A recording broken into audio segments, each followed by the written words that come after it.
The art of redesigning a website is not about HTML and code. It's about who are we as a company.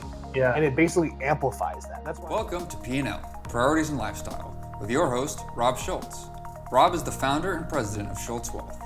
All opinions expressed by Rob and his guests are solely their own opinions and do not reflect the opinion of Schulz Wealth Limited.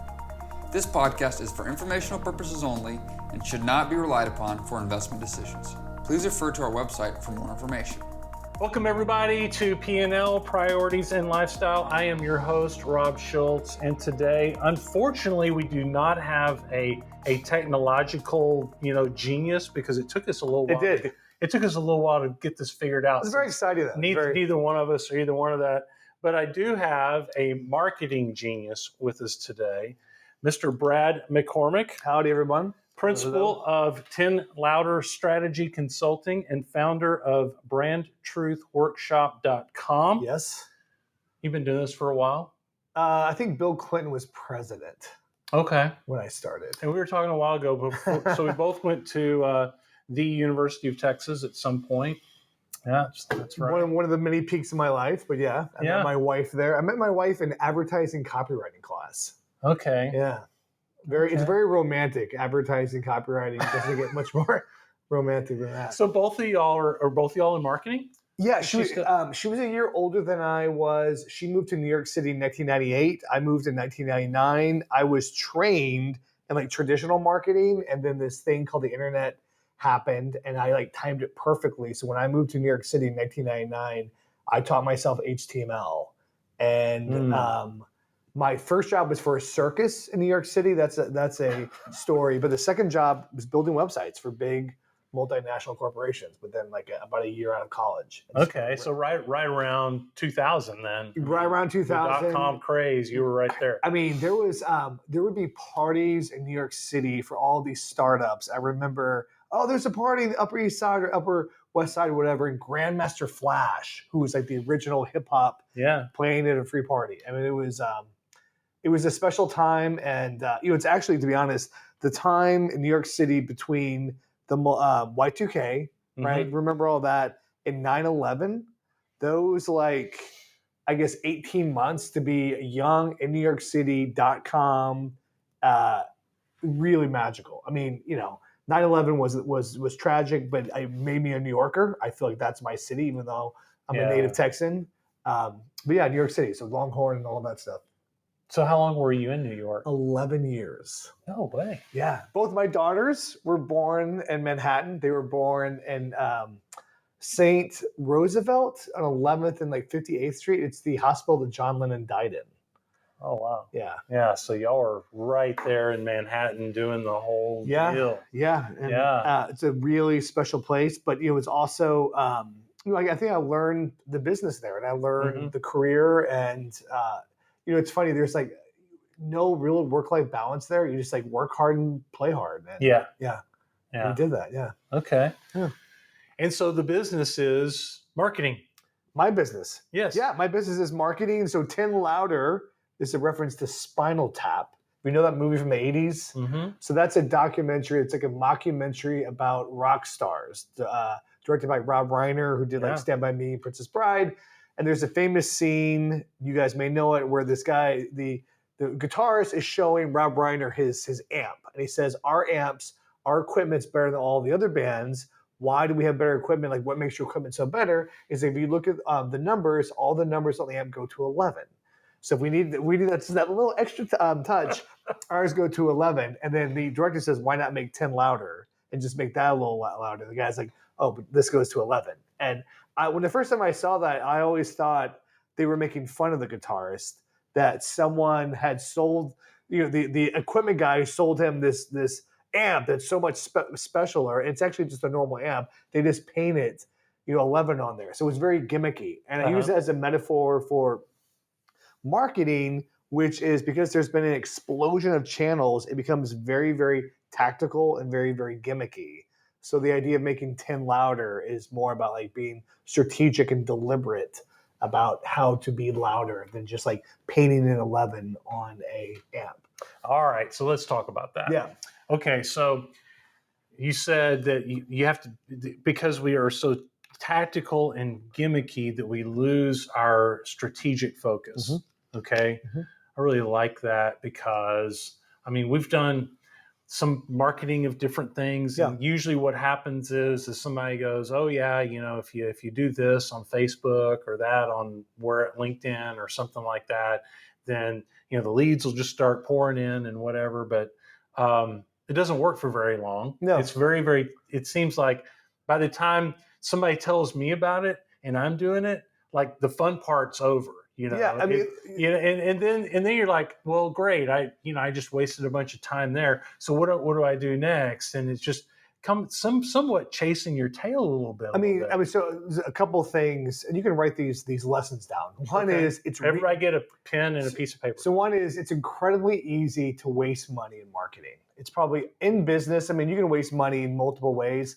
But doing bad marketing, it's one of the easiest ways of just losing money. See, I know that, so ask me how I know that. And marketing ultimately is about growth.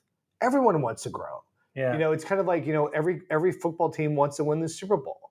Every business wants to, dominate their category, but only one or two teams goes to the Super Bowl. Only a few brands or companies get to dominate their category. Why? Because it's really freaking hard. Yeah. And part of that is not doing the easy things like, we need to be on TikTok now, or just being this very, very reactionary. And I think in marketing, if you don't know what you're doing, you just want to copycat what everyone else is doing. And marketing is hard in the sense of spending finite amount of budget. Because I tell, one of the things I tell my class, because I teach it, I think. Yeah, that's right. You teach at SMU. Yeah, and stuff. Okay. Is every business wants to grow.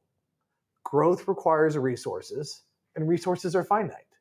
So once you realize resources are finite, the art of marketing strategy ultimately is how do I spend finite resources, which is budget and time and just headspace, in such a way that I get my customers' attention, I convince them of my value, and I get them to change their behavior and buy my product or service. And how do you do that quarter after quarter after quarter and sustain that? It's incredibly hard, in my opinion. So that makes a lot of sense to me, because when I think back to the marketing mistakes that I made, I think it all comes down to the finite resources part. Yeah, absolutely. It was either one of two things. I made mistakes in the past where I didn't allocate enough resources to marketing and advertising.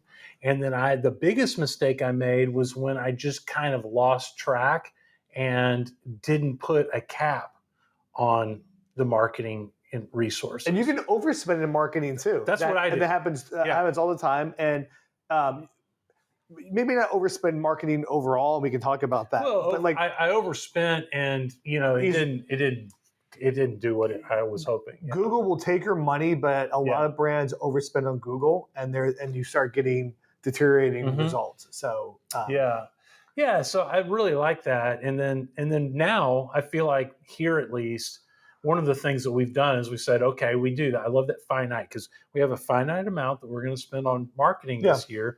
And then when we look at what we're doing, then we just kind of compare one to the other, and we kind of go, well, we're only going to spend X. Okay. So we're not going to do both of these. Which one is going to be the most effective? I mean, strategy ultimately is about what to do as much as what not to do. And you can't do everything. And so from our prioritization standpoint, strategy is like, I should do LinkedIn, I shouldn't do TikTok, or I should do this event, I shouldn't do that event, and having some wherewithal for those decisions. I think the big thing that people need to take away is that the amount of money that you currently spend on marketing is what's necessary to maintain your current market share. And you may be in an industry where like, well, I'm one of 1,000, wealth advisors. So when I say market share, like marketing budget is kind of like fuel in an airplane. Like you have to burn fuel just to keep the airplane in flight. Correct. Yeah. And if you stop burning fuel, what happens to your airplane? It goes down. Yeah. And if you stop spending money on marketing, what's going to happen? Not right away, but eventually your sales will go down. Typically, the brands that spend the most amount of money in their category tend to have most market share. And a lot of marketing is about memory and about reinforcing memories. And so that's why when you go down the highway, you see ads, you see billboards for Coke or Walmart or Target and on TV, because everyone knows what those brands are, but brands also know that if we don't maintain our top of mind awareness, if Coke stopped advertising tomorrow, or if Apple, I mean, there's a huge Apple billboard in downtown Dallas that says iPhone. It's been there for 15 years. They have huge market awareness. So why do they need to advertise? They know that if they stop advertising the iPhone, not tomorrow, not next week, but if they completely turn it off, over time, sales will soften. And so when you look at your marketing budget right now, what you spend on marketing, that's not what's necessary to grow your customer base. That's what's necessary to maintain your customer base. So you have to spend a certain amount even to just tread water. Correct. So just like an airplane has to spend a certain amount to maintain its altitude, or it has to burn a certain amount of fuel. And if you really want to go higher altitude, I don't know how far I can take this metaphor, you're going to have to burn more fuel, or like a lot of fuel to like break through. And sure. And so oftentimes that top tier of growth is relegated to the companies that can afford to spend what's necessary. Yeah, spend the money. So you talked about brand awareness, and you gave us some examples of some brands that are very large, that have much larger budgets than I do, for instance, or probably most of the people listening on this podcast. So for us who are not just name brand, very highly recognized brands, nationally, for instance, maybe we're known within our niches and so forth. What kind of advice do you have for us for being able to have that validation, that awareness, where we are, where we work and live? So one is brand is reputation. Okay. That is probably the best metaphor. And a reputation, I think there's a quote from Warren Buffett, something about like reputation is one of the things that takes a lifetime to build, and you can destroy it in an instant. Absolutely. So kind of similar to a brand, it takes a long time to build a brand. But when I use that metaphor, branding is slow. But like there are categories, like in Texas, Mike the Hammer, that lawyer. Yeah. Like he's in Texas, he's nationally known, but he has his brand position. And like I said before, repetition. He's like, I'm Mike the Hammer. I'm gonna be the crazy guy, the sledgehammer, and I'm gonna consistently use that message. Again, he's been running that campaign for decades. Mm-hmm. But the trick is look at your website and you ask yourself, if a prospective customer comes to my company's website and they can remember one thing about how we're better than the competition, what is that one thing? And so a lot of brand is creating a clarity call of like, what does this person stand for? What does this product stand for? What problem do they solve? And and I teach my clients, before you get tactical, like we need to redo our website or we need to invest in content, you really need to understand like, how are we different than our competition? Ultimately, it comes to three circles. It is your competitors' offerings, what your customers want, and what you uniquely can do. Yeah, It's called the value edge, right? I have that up on a wall. And that I have a tattoo to my back. Right. I look at it every day. So I have like a double mirror or something. But like that little wedge right there, that's a story you need to tell. That's right. And it's crazy how a lot of brands or companies don't worry about that. Like, well, let's just redo our website, or we need to be doing Facebook. And they have no idea how they're different than their competition, or how they solve their customers' problems. My whole career has been in digital. And so for a while, like talking about .com, it used to be, we would just build a website and the people were happy and like, all right, we have a website, mission accomplished. And then after the .com boom, bust happened, there was way more scrutiny of the budgets. And so we quickly had to like pivot, like, well, why do we need a website? Mm-hmm. What's the measurement of success? Why would someone come to this website? What are they starting to do? What are they looking to do? And it's profound. Still, a lot of people just skip those steps. Like, we need to redo our website. I have a client right now, I actually talked to, they're $1 billion company, and I help them find agencies to redo their website, and their sites are being designed right now. I'm like, we've never aligned on what's the measurement of success. So the new sites launch and we spend, a bunch of money. How do we know it's successful? And like, we need to align on like what, and ultimately, how do you measure that? And even there, people just out the door. So that is a new thing as far as actually trying to measure success from the money that you spend. Yep. Because my dad and my granddad were in the newspaper business. And I remember, my dad used to always say, well, that plane analogy is really similar to, I can hear my dad using that analogy, right? Well, you have to spend the money. Yeah. You have to, or you're going to. You have to fertilize your crops. You have to spend money on water and fertilizer. But what there wasn't was, I don't know how to say that. Yeah. Back then was a way to actually measure that if you put ads in the newspaper that just, there was no way to really quantify and say, hey, I just know that's working or that I don't know that's working. That's kind of a more modern thing in marketing, I would think. It's a newer thing, right? So it used to be in the Mad Men days, my measurement of success is, did the ads run? Like did the ads appear in TV? Did we spend the money? It's funny, and there's a lot of agencies and consultants like, we ran the ads on Facebook, and those the tear sheets. That's what they called them. Yeah. So what's interesting too is that there definitely is an explosion of data and measurement in marketing that's created the expectation, which is a false expectation, that there is perfect information and that I should be able to 100% predict how this ad campaign is going to perform, and I should know exactly how many customers or how many leads I'm going to get out of this campaign. And if you can't give me that guarantee, I'm not going to do it. And that is complete hogwash.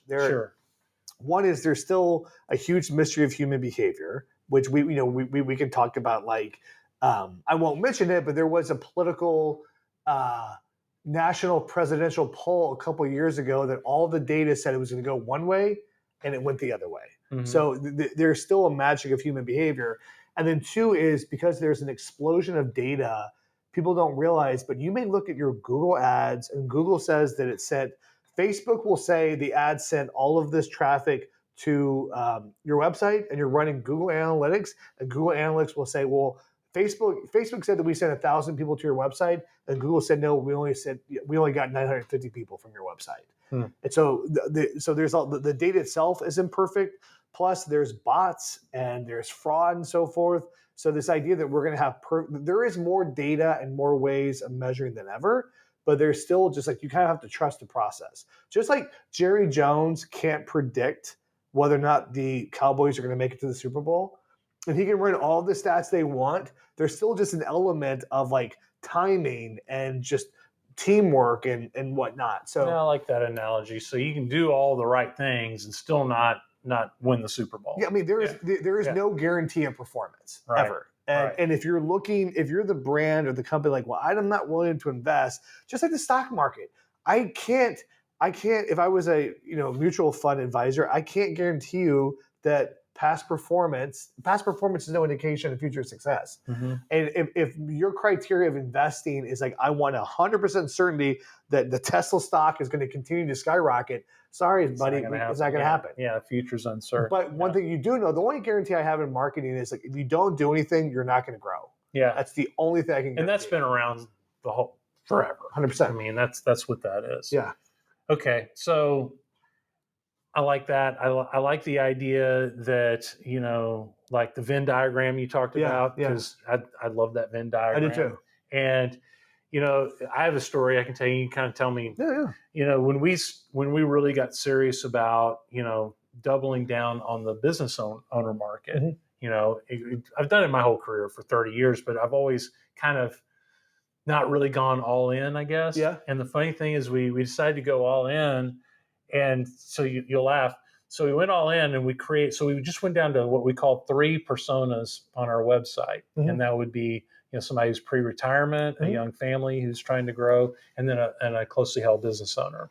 And then I had a really good consultant at the time that I'd hired, and he looked at all of it. He looked at our website. He was like, "You're an idiot. Just pick one," and we did. And it was huge. Mm-hmm. I mean, we doubled in 4 years, mm-hmm. After that, just doubling down on just one. There's riches and niches. Riches and niches. And I think before that, you would go to our website probably and kind of go, what we were thinking on our side is we don't want anybody to go to our website and not want to do business with us. Yeah. Okay. Yeah. But people were going to our website and they're going, well, I don't really know what these guys are. I mean, they've got these 3 different things. Website messaging. Yeah. I mean, what I do with clients, I'll just look at their website. You can tell from a website. So the art of redesigning a website is not about HTML and code. It's about who are we as a company. Yeah. And it basically amplifies that. That's why I use like Tim Louder, the metaphor of the amp. And you can look. So one thing about website design, website copy is on the homepage. You should count the number of times it says our company or our services or we or I. And it should be, all the copy should be addressed to the prospect. And you have you and your. In order to do that, you really have to understand who your audience is. And so I agree with your consultant. Like you have to really laser focus. The biggest piece of advice I can give out to your business owners out there, here it is, drum roll. The best piece of investment you're ever going to do in your marketing is understanding your audience. Yeah. And I work with some clients where we will go out and like do interviews with prospective customers about how they make decisions, the problems they have, the fears, expectations, results and desires they want from this category. And you use that, those 3 circles. So it's customers, competition, and your capabilities. Really understand your customers. And so your consultant gave you really good advice. There are certainly categories, especially B2B, where you have multiple buyers. And if you're in like business services, the customer journey is very, very long. And so oftentimes I have a software client in Belgium. It's a analytics platform for the chemical plant processing industry. So that sounds pretty niche-y. It is niche-y, right? but they design software for like Shell Oil and Bayer and all these like big multinational corporations. Point is, when I came to, they had like 12 different personas. Mm-hmm. And some of that is true, but they were like, a lot of times people like, we go persona crazy. And like, well, we have this person in purchasing and we have the CFO and involve that. And oftentimes, unless you have the budget and the time to do 12 different campaigns and 12 different creatives and so forth, it's not worth it. It's not worth there's diminishing returns. I think most have 3 personas, but if you can, it's usually 1. Yeah, we went down to 1 and it really helped. Yeah. And it just made it real clear. Because what I don't like when I go to a website is when I go to it, I'm sitting there messing around like, I don't know what these guys do. Yeah. What do they do? Or how can they help me? Or how? Yeah, exactly. Yeah. And then I'm like, I'm out. But if I can figure it out, just be real clear with me and distinct.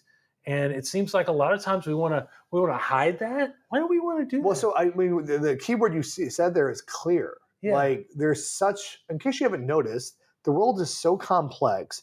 Business is so complex. People have finite time. And so your job as a business is to provide clarity as to what you do and how you can help them. Right. And also how you can't help them. Like, that's just as important. Just as important. Yeah. And the companies that win their categories are clear in their value proposition, crystal clear. One of the tools, and it's pretty common, is a value or a benefit ladder, where most companies want to talk about their features. Like, oh, we have a blue bottle, and that's what, like, look at us. Versus, it's not about the features; it's the benefits of those features. Yeah. And so it's always being benefit driven and understanding the problems that you solve for customers. Okay. Yeah. Okay. So when you're working with folks, it's primarily on their website, but it's also on their Facebook marketing and all that as well. So it's anything digital, is that right? So the 3 things Tim Louder helps with is brand strategy. So that's how we're different than our competition. Okay. Then channel performance. So that's like, how does our website perform? How does our LinkedIn perform and so forth?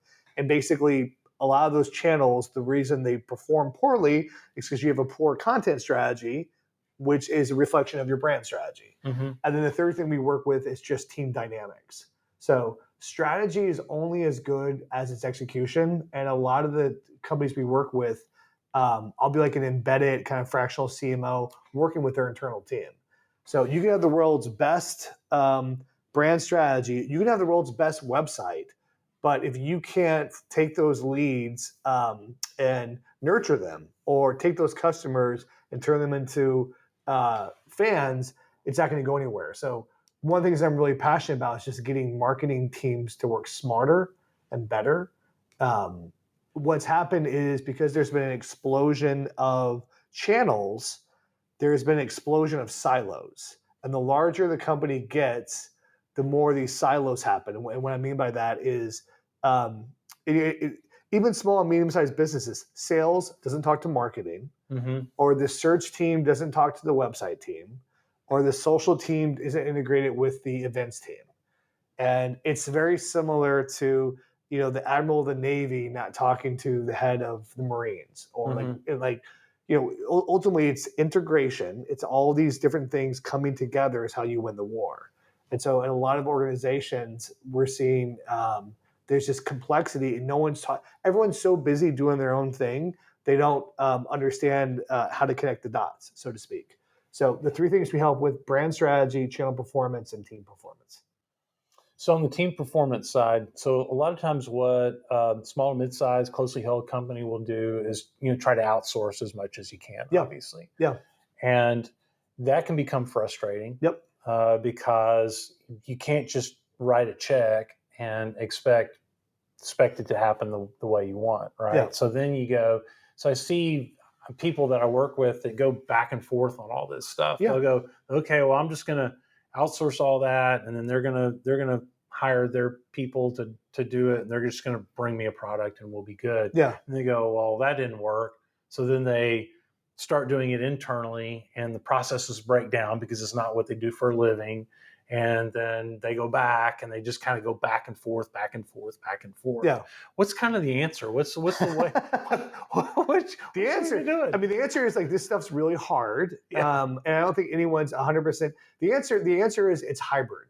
So NASA does not build its own rocket systems. They partner with Lockheed Martin, and Boeing, we probably shouldn't go there, but Boeing doesn't buy, they should be building it. Maybe, yeah. But rarely are you going to have an organization where you do everything in-house.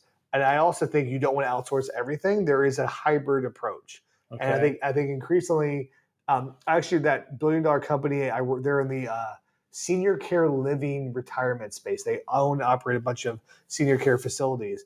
They contacted me. They saw me at a speaking gig in Vegas to help them operationalize their internal digital team. It's like an internal agency. And as I was coming on board, they're like, actually, that digital team we were talking about? Yeah, we got rid of the whole thing. And we're going to go to an outsource model. And so they did exactly that. Yeah, and so then I helped them with an RFP, and they brought in 2, 3, they've now brought in 4 different agencies plus mine. Now they have 5 different agencies working. And I think they're going to maintain that. But I'm helping them. There are some things they need internally, and B, it's also what problem are you trying to solve? We're a lot of times some of these core issues that the organization had about their internal team, which was well, what's the right way of telling our brand story on these websites? Who gets to make the call as to, is it the creative director? Is it the digital director? Some of those issues are still there, and ultimately, what it is it's about data and having the processes at the organization and having the culture where you're looking at data and performance data and trying to get better. And a lot of and even though they outsourced everything to these agencies, as an internal organization, they're not used to it. They don't have the culture of looking at the data on a regular basis. The data meaning, did this effort drive more leads? Why did it not drive more leads? So the feedback loop basically was broken. Yeah. Okay. Or feedback loop was never there. Data is a really big thing that it's easy to get lost on. There's this saying, the world is drowning in data but thirsty for knowledge. And so it's easy to get overwhelmed with digital data because Facebook, Instagram, and so forth, those dashboards, there's what do I look at? Yeah, and the one is your dashboard. It should be a player's dashboard and not a coach's dashboard. So I have all these metaphors. If you think about at a baseball game and you look at the scoreboard, one is, imagine if there was no scoreboard. And it's amazing how many marketing teams are basically operating budgets being spent, and they don't know if they're getting closer or farther away from their goal. So very similar to where if you were watching a football game or a basketball game, you didn't know what the score was. Yeah. There'd be no engagement. Huh. And two is like you're constantly trying to improve. You're trying to improve performance. So when you do have your scoreboard, when you do have like your dashboard, your digital marketing dashboard, there's 4 questions you want to be able to answer. If you can't answer these 4 questions, you need to do more work. You need to be able to look at your marketing dashboard, like what happened the last quarter, and answer 4 questions. What's working with our marketing? What's not working with our marketing? What do we need to be doing more of? And what do we need to change right away? Yeah. And if you can't answer those 4 questions, I was telling you, there's a difference between a metric and an analytic. Then you don't have an analytic, which means analysis. You just have a bunch of numbers. Mm-hmm. So much of digital, it's like, well, here's what happened. And it's less about what happened. It's like, why did that happen? Or here's what happened. And then what do we need to do more of or less of? And that is known as digital maturity. So there's a lot of organizations that are digitally immature. And that data should not be relegated to the marketing department. That data should go to the leadership. Sure. Because it's a reflection of your market and how they see you. Yeah, and then there should be some decisions made based upon what that data says. 100%. So another interesting thing in the world of marketing, to me at least, so you talked about strategy. Yep. I love strategy. Strategy's great. I don't like to do strategy over and over and over again. Mm-hmm. Okay, so a lot of times it feels like, I think to those of us in the closely held arena, that we'll create a strategy and we'll move along, and then something will break, probably that feedback loop or something or whatever. And then, so then we try to bring in some more smart people, and here we are doing strategy again. Yeah. And it's just like, well, I already did strategy. I already have a company. Yeah. I already know my clients to a certain degree. Can we not kind of just look at what's broken and not try to, break down the entire vehicle and build it up again? Yeah. So one is strategy is a big word. Yeah. And in marketing, there's different types of strategy. And on my website, I have this graph, and it's like a staircase where it's business strategy, brand strategy, marketing strategy, channel strategy, and tactical execution. So it's like sometimes when it's broken, it's not the business strategy. The business strategy is fine, but either it could be the brand strategy, and that's what I think is the layer that's missing. And brand strategy is we don't have a story of why we're better than the competition in solving the customer's problems. That to me is the layer that seems to be missing. And then oftentimes once you solve that, it doesn't solve everything. There's a lot of work at the tactical level. I think this idea of balancing strategy and tactics, or strategy and execution, that's key. And you don't want too much one or the other. And I've done consulting in the past. I used to do consulting work for Dell, and we would go on these really expensive engagements for companies and do all this analysis and so forth. And at the end of like a 3 or 4 month engagement, hand this chief marketing officer this really huge PowerPoint presentation. Like, here's her findings. Here you go. She'd say, oh, thank you very much. And she would just put it in her file cabinet and never touch it. Right. And I realized there's this big strategy is only as good as its execution. So that's what I see. Is I see a lot of times, the strategy was all built out. You spend a whole bunch of money on it, and then nobody did anything. And then some time goes by, and you say, oh, well, we didn't do anything. And then it's just a rinse and repeat deal, where what you really need is, I like the idea that you kind of work as a fractional CMO, because, what you really need is to just go do it. You need a little strategy and a lot of elbow grease. Yeah. And then you have to have the systems and the culture in place to pivot. So one of my favorite quotes, you've probably heard Eisenhower said, in battle, plans are worthless, but planning is everything. Mm-hmm. So this idea, imagine if Eisenhower invaded Normandy and had no plan. It's like, we're just going to get some ships and soldiers. We're going to the beach and we're going to shoot the enemy. So they had first we're going to have the bombers come in, and then we're going to have the Navy. There was some semblance of strategy, but the moment you hit the ground, things change. Yeah. And so you have to have that wherewithal to do that. And I think in any type of performance, military, theater, someone forgot their line, certainly sports, you have a game plan, but the moment it's there, you have to be able to pivot. But having the structure of the plan, the structure of the strategy allows you to pivot versus everyone's just doing their own thing. So I agree with that. So it's not just it's very to me it's like improv. It's yes and it's not strategy versus execution. It's both strategy and just getting stuff done. Like people not being afraid to get their fingernails dirty. So like part of Tim Louder is obviously I'm a big picture strategist.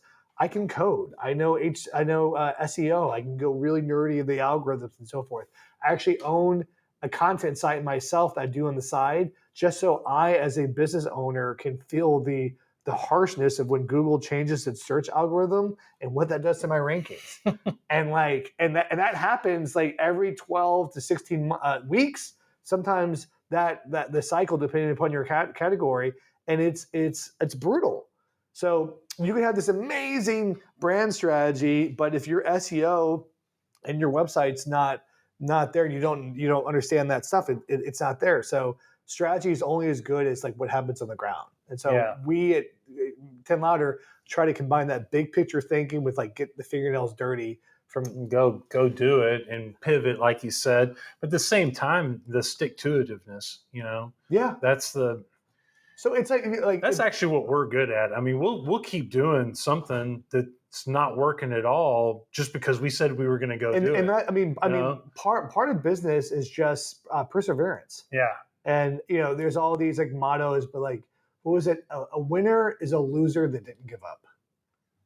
And a successful brand is a non-successful brand that just kept at it. Or all you have to do is last. And so that's also where like you do look at your budget, don't overspend, play the long game.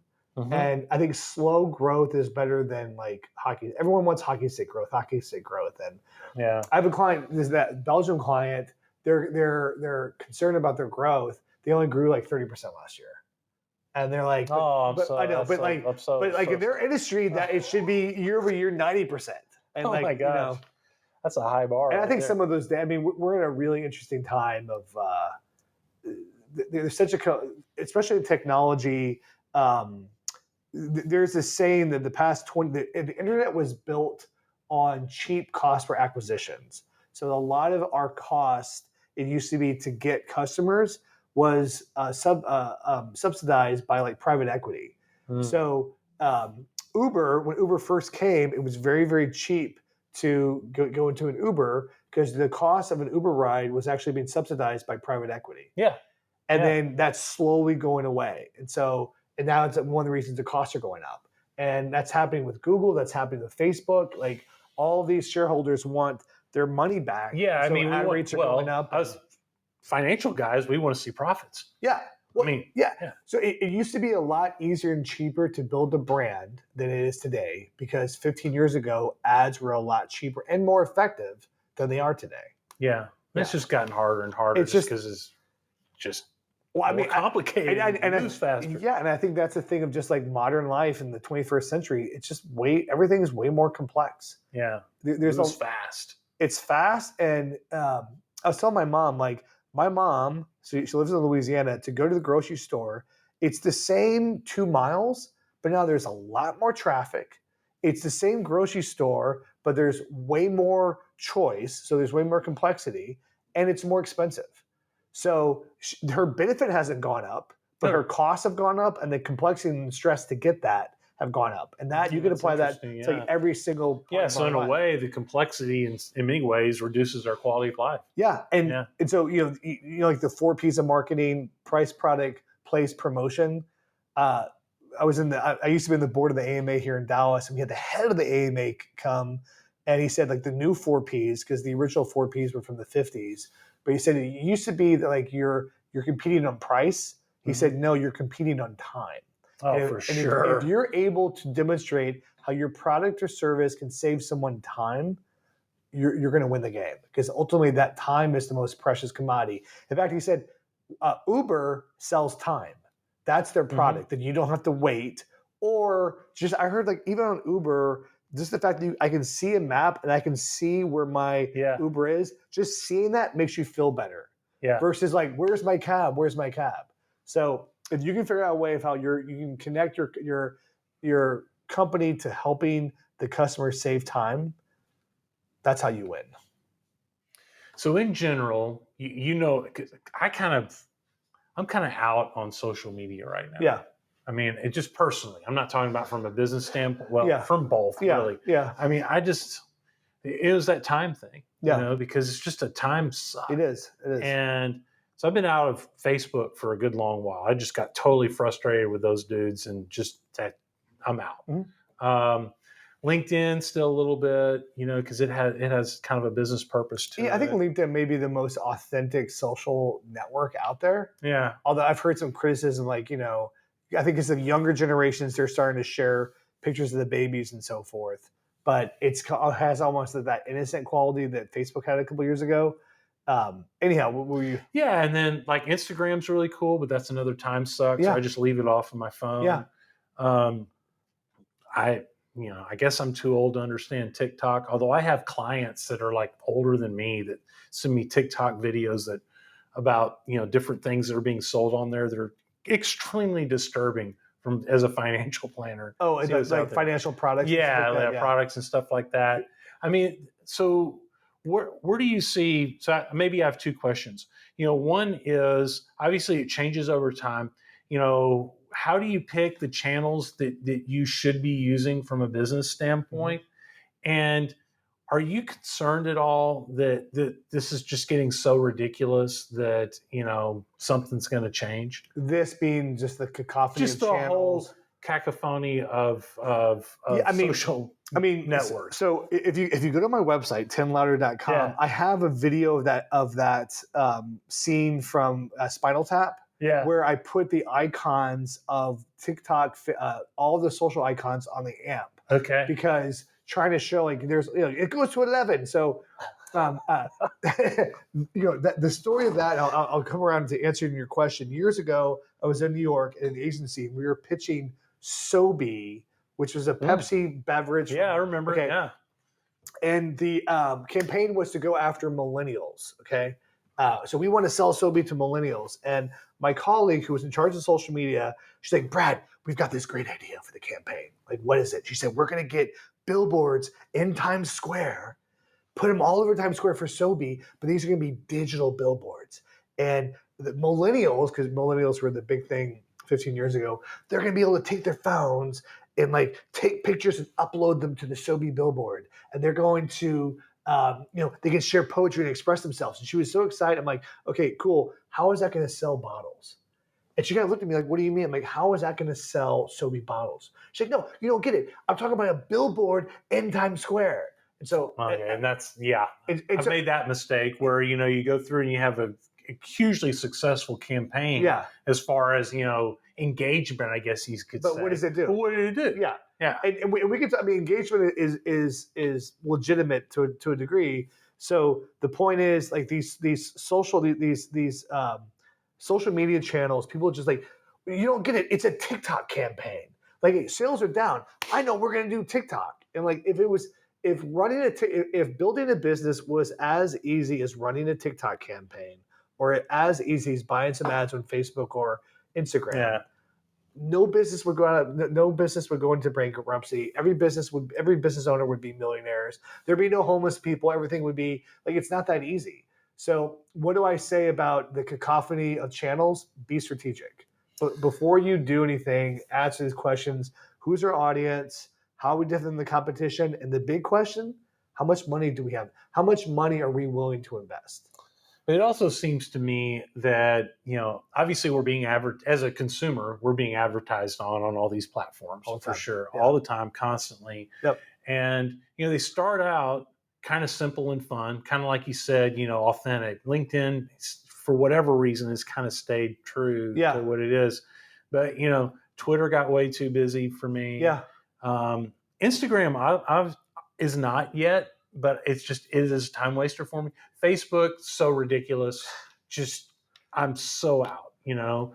So when do the consumers say enough is enough and just go, no?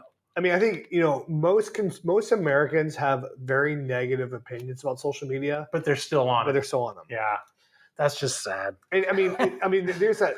this, things are changing so rapidly, but just like social media is definitely changing our minds. Oh yeah. But the car, like the automobile, changed our minds Sure. and like changed concepts of time and distance and all that stuff. So things have always been changing. They're really changing now. For someone our age, TikTok is blah. But if you're 12, TikTok is like that's normalized. Yeah. Oh my gosh. So the other thing about budget is don't do paid digital marketing initially unless you have 3 months of budget to waste. Yeah, because it'll take that long. It'll take that long to get the data to figure out like, oh, we're going to run some ads on Facebook or Instagram or Google, and we're going to get like right away, we're going to get customers. Like it just doesn't work that way.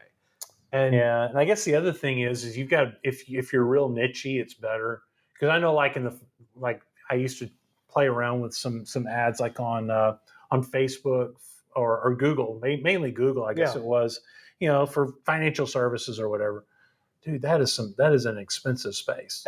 Google makes it really easy to spend money. Yeah, I mean, because you're competing against, if you say, well, I'm in financial services, we're competing against, 100,000 Edward Jones offices or something. Do you know how much money Google makes every 12 weeks, every quarter, whatever the math is? Every 3 months, 12 weeks, they make about $36 billion. Just think, every 12 weeks, $36 billion. But they are being disrupted. Not just AI. I saw an article today on Business Insider. The head of Google was telling his team, like, buckle up. He was even saying, like, the way that we grew, like, they're a mature category. Sure. And, like, they're having trouble growing because Google used to be the only place to go to for search. YouTube, Google owns, is the second biggest search engine. Amazon's becoming a search engine. TikTok's becoming a search engine. Instagram, Facebook, Snapchat. So it used to be, if you wanted to, when the internet first came out, Google and Yahoo were where you went to learn for information. Yeah. If you're in your 20s or you're 12 or 15, Google may be like the old thing. And then you've got privacy concerns. So, getting rid of cookies and some of the tracking capabilities has actually made it even harder to track performance. Right. And some people say that, digital marketing was all this data would allow me to have absolute perfect information of if I spend $1 here, do I get $2 out there? So those days are done because of fraud, because consumers are not being tracked as much or don't want to be tracked. When ISO 14 or whatever the operating system 2.5 years ago, Apple kind of threw down. And so there was, from a privacy standpoint, and gave iPhone users the ability to not be tracked. Yeah. And I think 60 to 70% of people said, no, I'm not being tracked. And so Facebook at one time was literally the world's most advanced advertising platform ever invented in civilization. And those days it's still better than a newspaper ad, but it's not nearly as trackable as it once was. There was also, I think, a lot of gobbledygook in their data. And they would say, oh, your ad ran, and people saw that. A lot of this is trust, where it's so complicated, there's no way for businesses to scrutinize these numbers. That's a problem. Yeah, but it's also similar to our government can't regulate. Like, we've all had the experience where you'll be talking to your friend about a movie or product, your phone's there, you leave, and then you start seeing ads for that movie or product. Have you experienced that? Absolutely. Yeah. So does your senator or congressman know that to participate in the modern economy, you have to agree to terms and conditions that no one reads, that basically says these companies can spy on you? And we're all agreeing to that right now. Yeah. And I haven't read it, but right now we've all opted in to, if you're using any type of technology device with a microphone, for these platforms to legally listen to you and serve you ads, even when you're, yeah. And that's, but then, it's going so quick. It's a really exciting time. It's a really exciting time. Exciting, scary too, Yeah, there was, I was telling my mother, that David Bowie song, Changes? Oh yeah. Time to face the strange. The world is changing, and it's strange. It's weird. It is. There's a book from the 70s called Future Shock. So yeah, and the whole thesis of the book, when this was written in the 70s, was like the next 100 years, the pace of change is going to be so rapid that if you're not used to change and an adaptation, you're going to have what he called future shock, which is this like anxiety and that's, I think everyone's feeling that right now. Yeah. It's like, when will things slow down? And like, they won't. They're not going to. They're not going to slow down. Dude, there's a book. Just got to hold on and go. So listen, look, there's a book called The End of the World Has Just Begun. And it's about like geopolitics. And the guy said that if you were alive right now reading the book, so if you're alive right now, 2019 will be the most stable year, at least geopolitically, for the rest of your life. It does feel that way. Yeah.